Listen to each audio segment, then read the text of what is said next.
haven't arrived yet, but if you visit the 5th Annual Orchid Show at the New York Botanical Gardens, you'll get to see a spectacular assortment of orchids. This week, we got an exclusive tour. Take a look. New Yorkers can enjoy a tropical oasis of breathtaking color and fragrance while they await the arrival of spring. The New York Botanical Garden in the Bronx is hosting its 5th Annual Orchid Show. Marc Hachadourian, the Orchid Show curator, gave us a preview of this magnificent exhibit. The Enid Howe Conservatory is one of America's greatest Victorian glasshouses.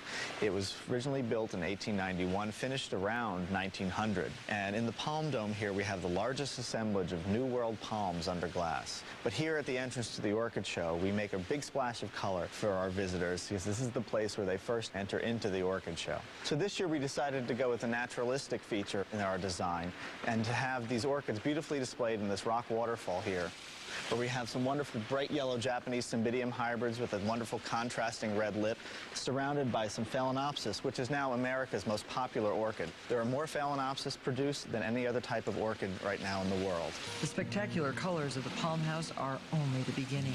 Much more awaits in the orchid collector's garden. This year we've done a recreation of a tropical garden, much like you would find in an orchid collector's garden. Someone who, during Victorian times, traveled to the edges of the earth to bring back the most beautiful and most unusual of specimens to add to their garden. There are about 30,000 naturally occurring species of orchids, making them the largest family of flowering plants. These exquisite flora are native to tropical and subtropical regions from Asia to Central and South America. Some of the most popular orchids in cultivation are plants like cattleyas, the beautiful big corsage orchids, cymbidiums for their long-lasting sprays of flowers, dendrobiums, and even beautiful plants like the Phalaenopsis. A large portion of these orchids are grown right here at the Botanical Gardens. Their collection is comprised of 8,000 individual specimens.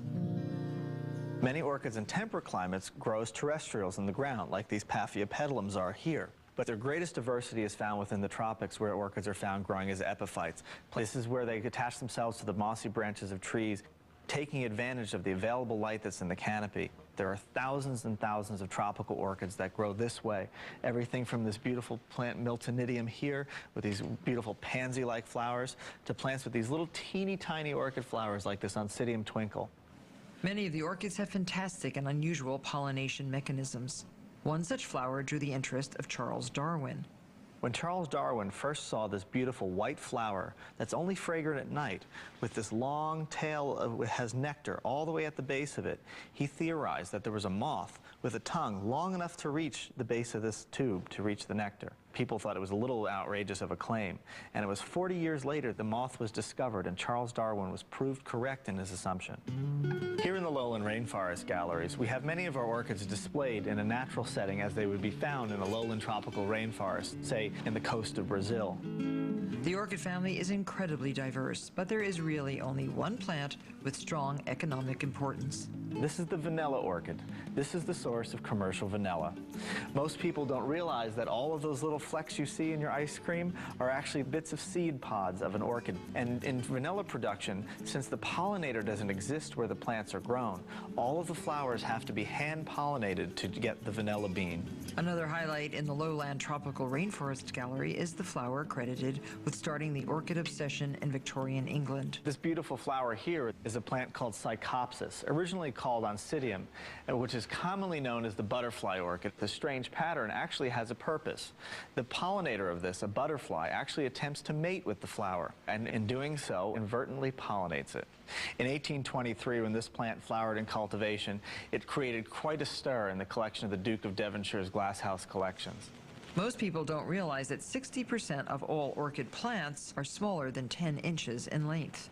These are known as miniature orchids and are showcased in the Upland Tropical Rainforest Gallery. Most people are familiar with larger plants like Phalaenopsis or Cattleyas, but it's these miniature orchids that actually comprise the majority of species that are found within the orchid kingdom. These are plants that are native to all parts of the world, plants like this Pleurothallus from South America, and even something that doesn't even look like an orchid, a plant called Ornithocephalus here, which actually looks more like a little sea creature than it does a plant.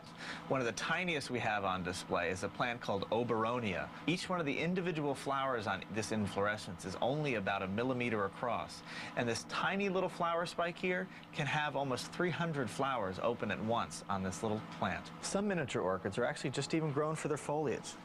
This beautiful little jewel orchid, as they're often called, is a plant called Macotes from the jungles of Borneo. And as you can see with these beautiful veined leaves, it almost looks like someone has taken gold thread and woven it throughout the leaves of this plant.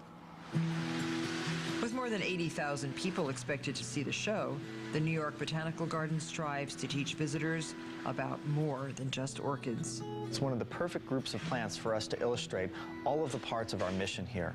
Everything from botanical science to horticulture to education, in which we can not only highlight the beauty of these flowers, but also highlight the work we do here at the garden in terms of conservation and scientific research. When we come back, the curator of the Orchid Show, Marc Hachadourian, is here. So don't go away.